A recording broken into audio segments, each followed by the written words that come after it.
What's up, y'all? I made this video yesterday and I deleted it because I remembered that there was another set of scriptures I wanted to check on.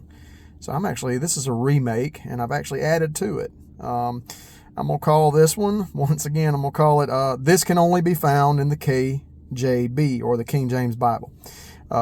No, I don't believe Bible versions are a salvation issue. So if you're going to fuss at me about that, you're going to be wasting your breath. I do only use the KJB.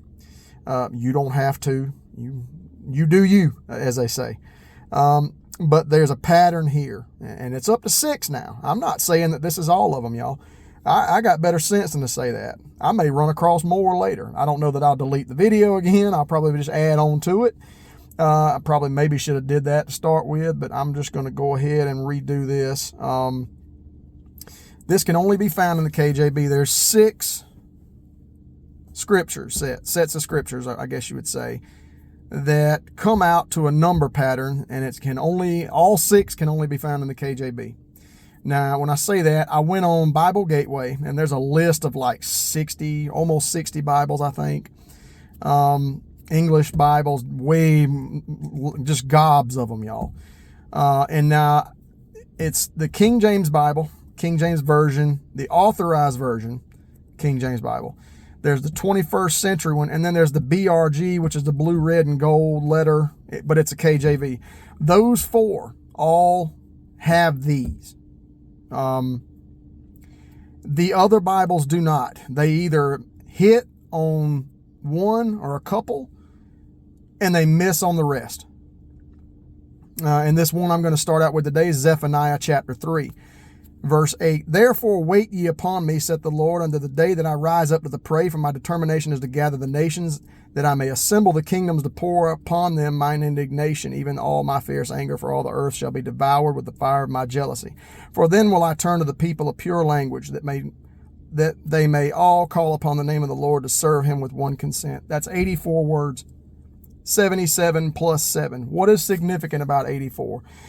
Eschatologically speaking, we know the foreshadowing of the rapture and the resurrection in Luke chapter 2, verse 36 to 38, the story of Anna. Anna is 84 years old. She was married 7 years. So she was a virgin until 77. She got married at 77. She was with a husband 7 years. She's now 84 as a widow. When she goes into the temple, it says that she departs not from it. That matches what's in Revelation 3:12 about the church. Will go no more out. She serves the Lord day and night in the temple. That matches Revelation 7 verse 15. She comes in an instant. That matches the twinkling of an eye. Phanuel, her father's name, I think is mentioned there. That means face of God. I mean, there's all kinds of second coming foreshadowing there. She's 84. Aaron, the high priest, went before Pharaoh with Moses when he was 83 in Exodus 7. But they didn't actually, the first time that they kept the Passover, Aaron, of course, being the high priest, type and picture of Jesus, Aaron kept the Passover, which is tied to the wedding supper, because Jesus said he would drink of the fruit of the vine whenever, he drunk it new in the kingdom. That was the Last Supper, was a Passover meal when he said that.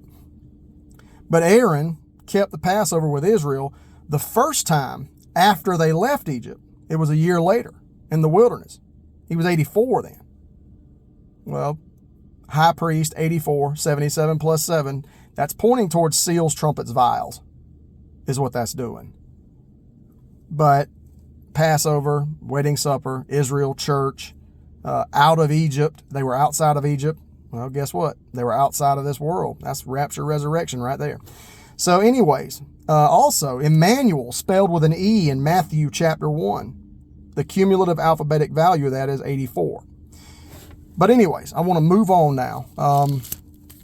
Trying to move quickly if I can. Matthew 24, and I'm not going to go to all these for time's sake. Matthew 24, verse 31, and he shall send his angels with a great sound of a trumpet, and they shall gather together his elect from the 4 winds, from one end of heaven to the other. That's 32 words. The companion verse for that is Mark 13, verse 27, where there's 30 words in your King James Bible.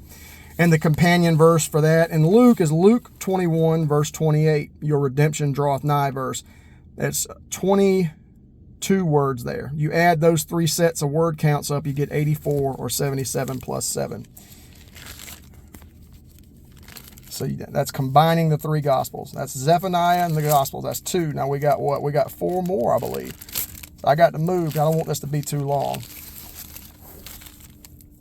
1 Thessalonians.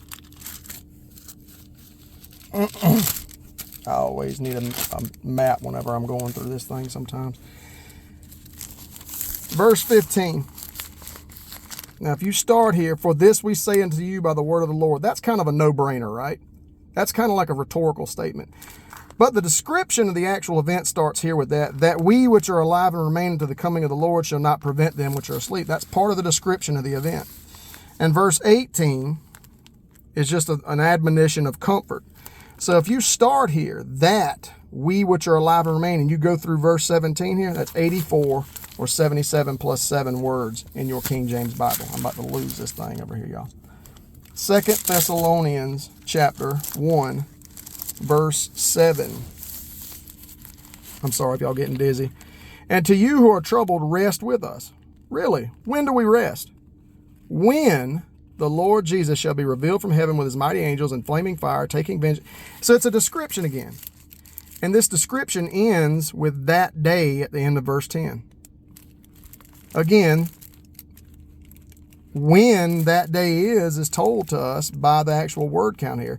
Because from when to there is 84 or 77 plus 7. It's pointing towards seals, trumpets, and vials, folks.